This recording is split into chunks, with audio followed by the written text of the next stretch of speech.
Bueno, mis queridos hermanos, gracia y paz a todos ustedes. Bienvenidos a otra noche de estudio bíblico. Qué bueno verte, Gonzalo.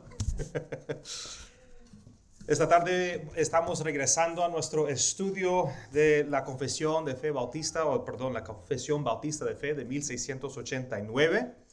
Hemos ya visto la introducción, hemos visto el capítulo 1 sobre las Sagradas Escrituras, hemos también visto el capítulo 2 sobre la Santa Trinidad y ahora estamos en el capítulo 3 sobre el decreto de Dios. Y de nuevo, si quieren ver las sesiones anteriores, todo está en nuestro canal de YouTube, todos han sido editados, todos tienen los slides para que puedan ver la información. Y nuestro estudio del capítulo 3 nos ha llevado estas últimas semanas a la doctrina de la predestinación. ¿Qué es la doctrina de la predestinación? Que es esa doctrina que consiste en que algunos han sido llamados antes de la fundación del mundo para la salvación y otros no.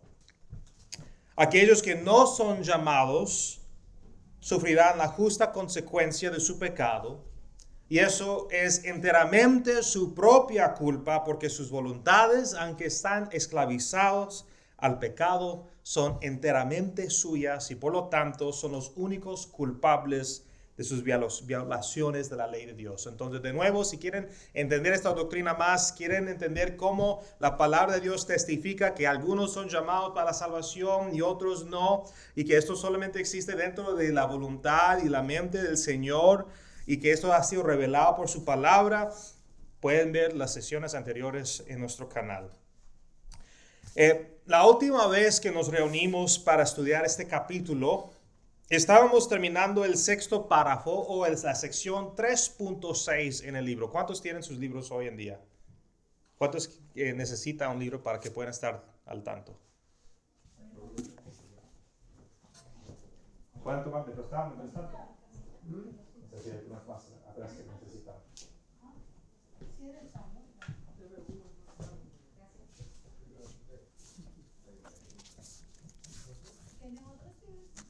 Sí, tengo como unos 3 más acá.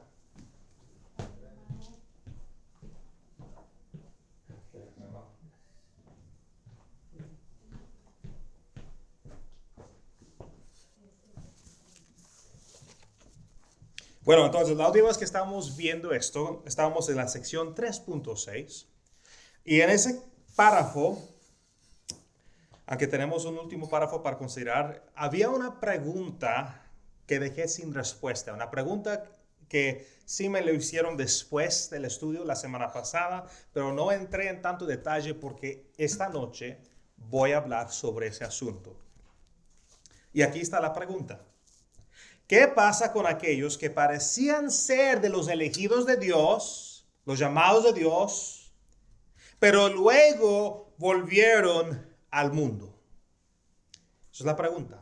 Los que dijeron que eran cristianos, los que iban a la iglesia, servían y hacían todo lo posible que uno podría decir, sí, claramente era un cristiano, y después en su vida regresan al mundo. Bueno, hay un término bíblico que a menudo usamos para esos casos. Y ese término es la apostasía. La apostasía. Ahora voy a responder a esa pregunta, pero primero con la palabra de Dios. Si tienen sus Biblias, pueden abrirlos en 1 de Juan, capítulo 2, versículo 19, donde dice lo siguiente. 1 de Juan, capítulo 2, versículo 19. También lo tenemos en la pantalla. Aquí dice el apóstol Juan: ellos salieron de nosotros, pero en realidad no eran de nosotros, porque si hubieran sido de nosotros, habrían permanecido con nosotros. Pero salieron a fin de que se manifestará que no todos son de nosotros. Entonces aquí el apóstol Juan está escribiendo a la iglesia en general. Su primera carta no fue escrita a una iglesia en particular. Sabía que esta carta iba a ser copiada y mandada por todas las iglesias en el primer siglo. Y ella había sido testigo, él ya ha visto varios que se llamaron cristianos, que afirmaron ser cristianos, pero cuando surgieron falsas enseñanzas, y él toca eso en la primera carta, o cuando llegó la persecución, se alejaron de la verdad que una vez profesaron. Y algunos pueden haber preguntado, ¿puede suceder lo mismo con nosotros? Juan aquí dejó claro que aquí aquellos que se habían alejado, aquellos que han abandonado la fe, dejaron detrás la iglesia, regresaron al mundo, nunca fueron parte de los elegidos.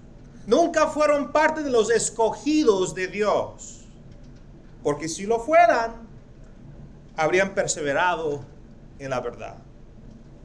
Y esto habría sido evidente para todos sus lectores. Leyendo este pasaje, leyendo este versículo, podrían entender esto bien claramente, porque en el Evangelio de Juan, escrito también por el apóstol Juan, leemos en capítulo 17, versículo 12, cuando yo, aquí está hablando Jesús, estaba con ellos, refiriéndose a los discípulos, los guardaban tu nombre, el nombre que me diste, y los guardé, y ninguno se perdió, excepto el hijo de perdición, para que la escritura se cumpliera.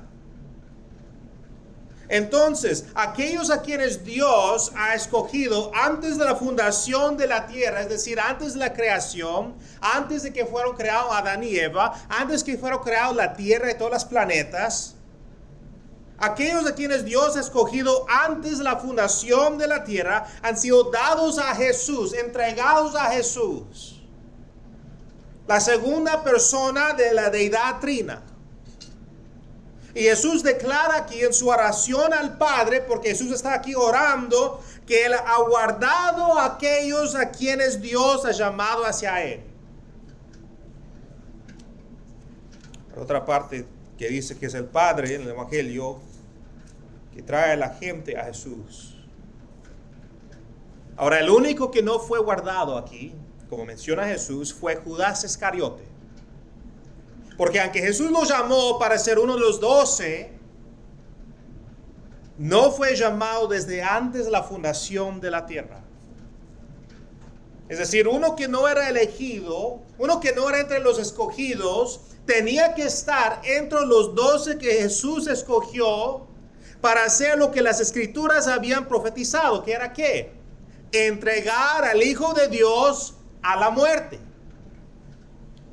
Por lo tanto, lo que Jesús está diciendo en este pasaje en el Evangelio de Juan es que nunca vamos a perder nuestra salvación.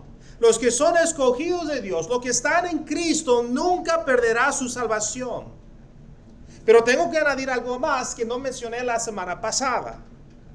Que no solo no perderán su salvación, sino que no dejarán de perseverar en la verdad, en la fe. Van a seguir perseverando, van a seguir perseverando. Aquellos a quienes Dios ha llamado, perseverarán. Perseverarán incluso cuando las falsas enseñanzas amanecen con alejarnos. Perseverarán incluso cuando la persecución se les presente. Siempre van a perseverar. Y de hecho hay una doctrina que se llama la perseverancia de los santos. Hace unos años, cuando Cindy y yo éramos recién casados y estábamos viviendo en Toronto, esto era antes que nacieron nuestros hijos, tomamos la decisión de encontrar una iglesia cerca de nuestra casa donde pudiéramos aprender, crecer y servir.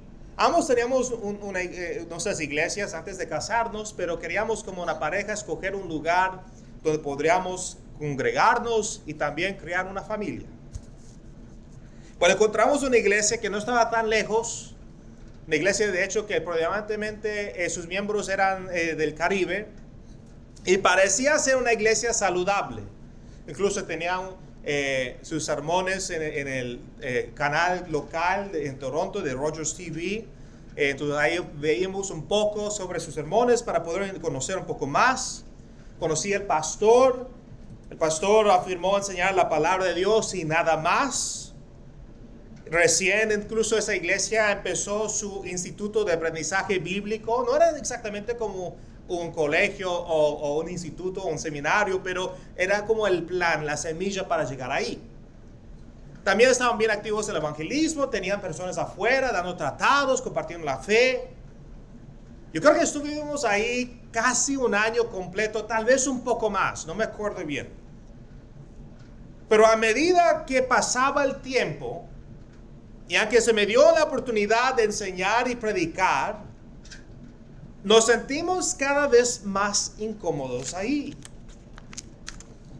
Eventualmente salió a la luz que esto era una iglesia que era financiada y respaldada por alguien que se llama Kenneth Copeland. Y tal vez no lo conocen en el mundo español o hispana, pero en el mundo inglés, este Kenneth Copeland es reconocido como un hereje que predicaba la palabra de fe, que es decretar esto, decretar otro. Yo declaro que esta casa es mía, yo declaro que voy a andar no en pobreza, sino en riqueza. Yo declaro el nombre de Jesús, como que si Dios fuera nuestro genio o genie o nuestro títere. Y también predicaba el evangelio de la prosperidad. Alguien que está en pobreza, entonces no es bendecido por el Señor. Bueno, no era obvio para nosotros en ese tiempo, porque lo que hizo el liderazgo de esa iglesia era hacer un esfuerzo, la verdad, un esfuerzo gigantesco para ocultar este hecho, para ocultar que son una iglesia que creen en estas cosas. Pero la verdad es que no puedes ocultar lo que realmente eres. Y cuando descubrimos esto, y cuando Cindy y yo tuvimos toda la evidencia que necesitamos, y cuando me senté con el pastor y le pregunté, ¿eres o no un predicador de la doctrina de la prosperidad, del evangelio de la prosperidad, del movimiento de la fe, de la palabra de la fe? Y ya no lo podíamos negar. Ya que hice la pregunta bien claro, dijo sí, eso es la persona que nos está respaldando, sí, eso no lo que enseñamos como iglesia, pero no anunciamos en todo público, no es lo que tenemos como un rótulo afuera de la iglesia para que todos puedan verlo. Estamos enseñando la palabra, no estaban enseñando la palabra. Estaban distorsionando la palabra. Entonces, como resultado de esa conversación, decidimos buscar otra iglesia. Finalmente encontramos a Westminster Chapel, es una iglesia bautista reformada en Toronto, cerca de Hyde Park. Y esa iglesia resultó ser formativa para nuestra vida y nuestro pensamiento. Ahora, ¿por qué comparto esta historia? Porque la verdad es que podríamos haber sido engañados. Podríamos haber quedado atrapados en la teología de la prosperidad. Podríamos haber sido alejados de la verdad y tragados por la mentira. Pero debido a que éramos los elegidos de Dios, Él no nos permitió quedarnos ahí. El Espíritu de Dios, el Espíritu Santo, nos impidió sentirnos cómodos ahí. Y me acuerdo también que un libro que estaba bien popular en ese tiempo que salió era Become a Better You, de Joel Osteen. Esencialmente ser un mejor yo. Y era leído por todos los miembros de esa iglesia, estaban recomendados, estaba en todos los estándares o todos los bookshelves de las tiendas, de los libros de Chapters, Coles, Indigo. Me acuerdo leyéndolo porque quería conocer más. La verdad es que no sabía tanto de la palabra en esos tiempos. Estaba recién empezando a entender. Yo vine de un trasfondo pentecostal donde había mucho anti-intelectualismo. Y me acuerdo ya casi llegando al final de ese libro y estando tan insatisfecho porque me hice la pregunta, en todo este libro que se trata de ser un mejor yo, no veo ninguna mención de mi pecado, no veo ninguna mención del evangelio, no veo ninguna mención de Jesús, no veo ninguna mención de la cruz. No entiendo cómo puedo ser una mejor persona sin esas cosas tan vitales. Y yo, esencialmente bien joven todavía, y mi entendimiento, mi comprensión. ¿Por qué? Porque el Espíritu de Dios me estaba preservando. El Espíritu de Dios me impidió sentirme cómodo ahí. Y las preocupaciones que teníamos como matrimonio en ese tiempo estaban totalmente respaldadas por las Escrituras. Yo podría mostrar bíblicamente esto no está cierto, esto es una herejía, esto es una distorsión de lo que enseña claramente la palabra de Dios.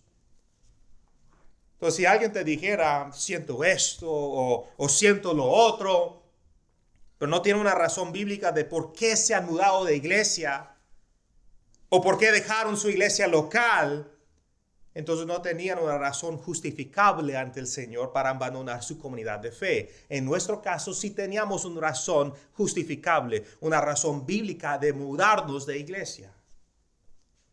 Dios nos llama a la comunidad, no a un espectáculo, no a un show, no a un club social. Y Él nos llama a ayudar con la edificación de esa comunidad, de su iglesia. No hace mucho tiempo me encontré con esta publicación en Instagram de Miguel Núñez, un pastor reformado de República Dominicana. Si ya no lo ven sus enseñanzas en YouTube, lo recomiendo. Muy chévere, bien interesante. Sí te lo recomiendo. Y en la publicación dice: Dios permite a los falsos maestros para que puedan arrastrar a los falsos discípulos y servir como un filtro para el cuerpo de Cristo. Y lo que él declara es una verdad bíblica. ¿Dónde lo vemos? Considere, por ejemplo, las palabras del apóstol Pablo sobre el asunto. 1 Corintios, capítulo 11, versículo 19. Porque es necesario que entre ustedes haya bandos, a fin de que se manifiesten entre ustedes los que son aprobados. O para ponerlo de otra manera, según el griego, los que son escogidos o elegidos de Dios. Los que oyen la verdad, los que siguen la verdad, los que permanecen en la verdad, son aquellos a quienes Dios ha llamado, aquellos que Dios ha escogido. Y la verdad no es lo que sentimos. La verdad no son nuestras propias opiniones individuales. La verdad es Jesucristo, como Él es revelado en la palabra. Y la palabra, siendo la palabra de Dios, es verdad para nuestra vida y para nuestro pensamiento. Entonces, si hay personas que están corriendo detrás de señales de maravillas, y no estoy descartando señales de maravillas, dentro de su propio contexto pueden ocurrir, porque Dios todavía obra milagrosamente, no estoy diciendo eso, pero las personas que corren detrás de esas cosas, en vez de la verdad, en lugar de la verdad, entonces no han entendido quién es Jesús y cuál es su ministerio. Si las personas corren detrás de predicadores que les dirán lo que quieran escuchar, en lugar de la verdad, entonces no son seguidores de Jesús. Pablo previó esto. De hecho, ya estaba sucediendo en su tiempo. Apóstol Pablo, en su segunda carta a Timoteo, escribe: porque vendrá tiempo cuando no soportarán la sana doctrina, sino que teniendo comezón de oídos, conforme a sus propios deseos, acumularán para sí maestros. Los que hacen esto, los que corren detrás de todo menos la verdad de la palabra de Dios, no muestran ser entre los elegidos de Dios. Sería interesante preguntar si podrían articular el evangelio en su simplicidad. Yo me acuerdo una vez, también cuando fuimos jóvenes en nuestro matrimonio, recién casados, nos reunimos con unos amigos que estaban en una iglesia que antes estábamos, y me senté y se me ocurrió la pregunta: ¿qué es el evangelio? Yo ya sabía lo que era el evangelio, pero quería saber, sabiendo la iglesia de dónde venía y lo que enseñaba esa iglesia, si en verdad conocía el evangelio. Le dije en su simplicidad: ¿qué es el evangelio? Y no me podía contestar. Años en esa iglesia y no sabía la respuesta. No sabía qué decir. No sabía la relación de la cruz a su fe y a su salvación. Si no pueden entender, si no saben ¿Cómo pueden ser salvos cuando ni siquiera entienden de qué fueron salvos y con qué propósito? Aquellos que se han alejado, sin embargo, también son provocados a hacerlo por la persecución cultural que podríamos enfrentar como cristianos. Entonces tenemos una razón que es falsas enseñanzas. Por el otro lado tenemos también persecución. Y de hecho en nuestro contexto canadiense actual estamos siendo perseguidos. Estamos siendo presionados para conformar nuestras creencias a los valores canadienses representados por nuestro gobierno. Y lo que es más apremiante este mes son los valores concernientes a todo lo relacionado con la ideología del LGBTQ. En todas las tiendas tienen ahí la bandera del arco iris. El distrito católico en Toronto, que querían subir la bandera de los gays, decidieron como concilio, como distrito, esa escuela católica, no hacerlo. Y de repente todo el mundo público, toda la sociedad pública, en internet haciendo problemas, diciendo cómo es que es escandaloso, por qué no lo suben, aunque es un distrito católico. Justo esta semana CBC News, que es realmente una red de noticias títere para el gobierno, si no lo sabían, elaboró un largo artículo atacando a cristianos fieles que no solo no están de acuerdo con las nuevas normas sexuales de Canadá, sino que también creen en la cristianización de Canadá. En otras palabras, lo voy a ponerlo simple. La creencia de nosotros de que Canadá puede ser llenado con la gloria del conocimiento de Dios es una amenaza y un peligro para los progresistas liberales de nuestro país. Busca el artículo, ahí está en la pantalla, lo puede buscar en línea. Incluso también hay como un documental en audio que le puedes poner play y escuchar. Encontrarás varios nombres cristianos que han sido calumniados y mal representados. Y la verdad es que yo conozco a la mayoría de ellos personalmente, son mis amigos. Son amigos que sirven la primera línea en esta guerra cultural. Estos son inteligentes intelectuales. Incluso una de las organizaciones que es mencionado al final del artículo, yo trabajé para esa organización cuando recién llegamos aquí a Niagara. Yo estaba esperando mi nombre ahí, gracias a Dios no está. Pero si llega a pasar, llega a pasar. Estos son cristianos que no han doblado la rodilla ante el Estado en áreas donde la palabra de Dios nos llama a defender la verdad. Pero hay quienes que se llaman a sí mismos cristianos que no pueden soportar tal persecución. En el momento en que llega la persecución, están entre los primeros en abandonar sus convicciones bíblicas. Algunos se alejan de la fe, otros distorsionan su fe y creen en una abominación. Cualquiera que sea el caso, recordamos las palabras de Jesús. Primero de Juan, capítulo 2, versículo 19. Las palabras de Juan. Ellos salieron de nosotros, pero en realidad no eran de nosotros, porque si hubieran sido de nosotros, habrían permanecido con nosotros. Y la verdad está enseñando lo que Jesús les enseñó. Los que son ovejas de Jesús no se van a perder, pero los que sí se pierden es porque nunca eran de Jesús. Esto es lo que entendemos como apostasía, del griego apostasia.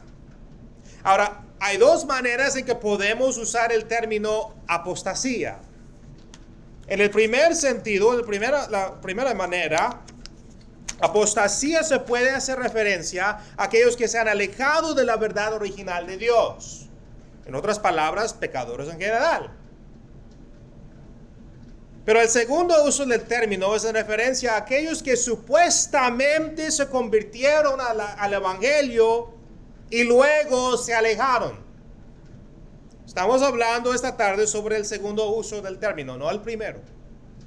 Aquellos que afirmaron ser cristianos, pero luego se alejaron y fueron esencialmente apóstatas. Tenía una fe transitoria, no una fe duradera. No se aferraron a su confesión porque no eran de los elegidos de Dios. El reformador Juan Calvino dijo lo siguiente acerca de los apóstatas. Los que se han alejado nunca habían sido completamente imbuidos del conocimiento de Cristo, sino que solo tenían una luz y un sabor transitorio de Él. Una vez tuve un amigo que decía ser cristiano hace algunos años. Fue a una universidad cristiana conmigo. De hecho, yo fui a estudiar en Tyndale durante mis años de pregrado. Estaba ahí por un año. Este amigo se casó con una mujer cristiana también, involucrada en los estudios académicos cristianos. Sirvió en el grupo de jóvenes de su propia iglesia local. Pero bueno, después de unos años de estar desconectados, porque bueno, yo me casé, él se casó y fuimos en nuestras diferentes direcciones, me volví hacia aquí. Después de algunos años me contactó. Creo que de hecho fue el año pasado que me contactó. Y lo que me informó, la verdad, me dejó sorprendido. Me informó que ahora era ateo, ya no era cristiano. Que se había divorciado de su esposa, que ella seguía siendo cristiana. Y como resultado había dejado la iglesia y que en su vida no hay lugar para Dios y que de hecho ya no cree que existe un Dios. ¿Cómo debe tratar la iglesia a un apóstata? Es una pregunta para hacer. La primera cosa que tal vez quisiéramos hacer es evangelizar a la persona. Pero diferente de cómo tratamos a aquellos que están cegados por su propio pecado y que aún no han conocido a Cristo. La iglesia debe cortar todo contacto con los pecadores. No, Jesús no hizo eso. Jesús caminó con los pecadores. Jesús sentó y comió con pecadores. Nosotros somos pecadores, somos salvos por la gracia. Pero aquí estamos hablando de los apóstatas. Tenemos que cortar todo contacto con los apóstatas. Como Pablo, por ejemplo, escribió a Timoteo, nos mostró el ejemplo. Primero Timoteo, capítulo 1, versículo 19 a 20. Por rechazar la verdad, algunos han rechazado y naufragaron en lo que toca a la fe. Entre ellos están Himeneo y Alejandro, dos personas que se descarriaron, apóstatas, a quienes he entregado a Satanás, es decir, ha sido expulsado de la iglesia, para que aprendan a no blasfemar. Dime, ¿quién comete el pecado mayor? ¿El que rechaza a Cristo porque está cegado por su pecado? ¿O el que rechaza a Cristo después de haber visto la verdad y la luz? Una gran diferencia. No le queda más gracia. Eso es suficiente por ahora sobre el asunto de la apostasía. Si es algo un poco fuerte y pesado, pero es necesario de entender en las Escrituras. Y esperamos y confiamos en Dios que nunca tenemos una experiencia así con algunos de nuestros miembros en la iglesia. Pero de todos modos, tenemos que estar siempre vigilantes, siempre orando uno por los otros y siempre edificando uno al otro para que podamos andar fielmente en obediencia y en justicia.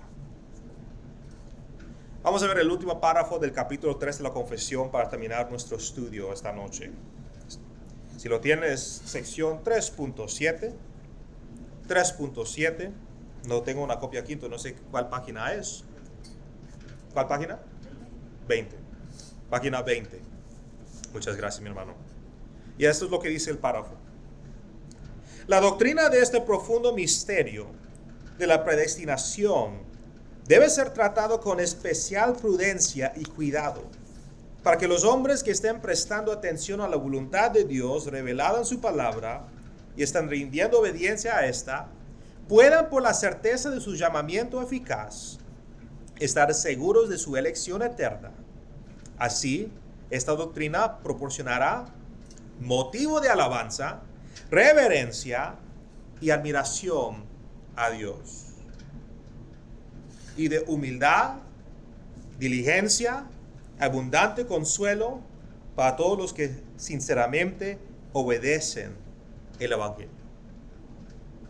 Como había dicho en semanas anteriores, la doctrina de la predestinación debe manejarse con gran cuidado.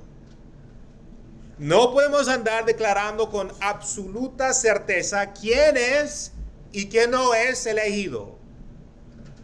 La persona que creemos que no es elegida puede llegar al arrepentimiento y demostrar estar entre los elegidos en su último día. Mientras que la persona que parece ser elegida puede convertirse más tarde en un apóstata, uno que se ha alejado de la verdad.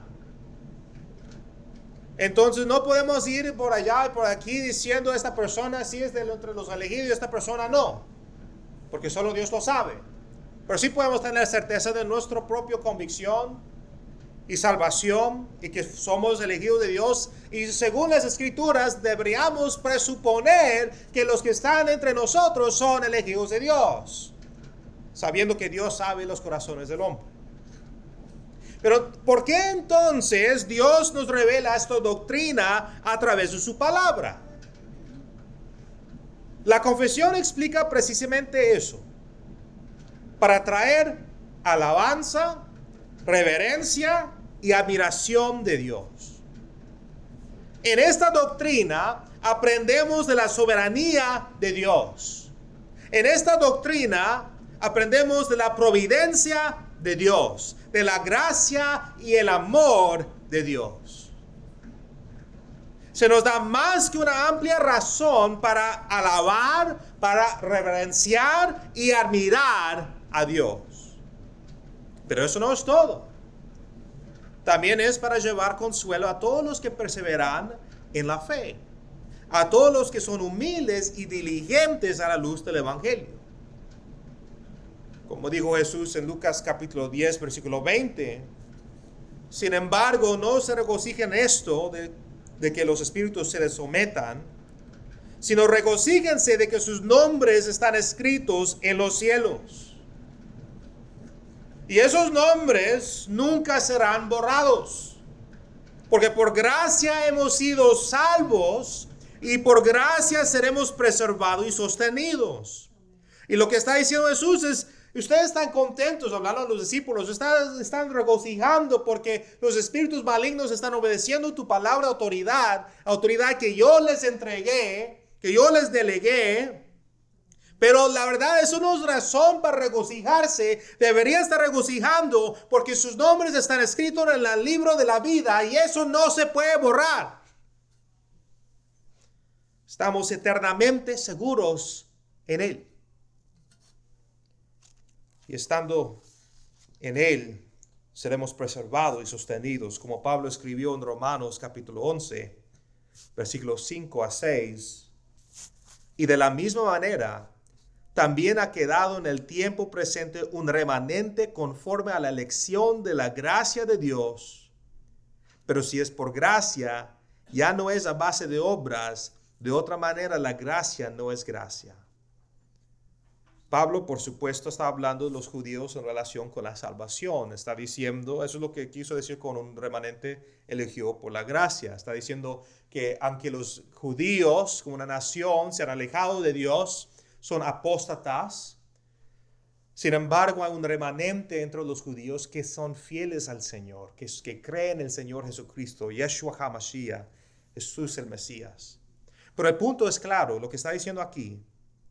Aquellos que perseveran lo hacen por la gracia de Dios. Eso nos lleva al final de nuestro tercer capítulo. Durante las próximas 3 semanas vamos a estar viendo el capítulo 4 de la creación.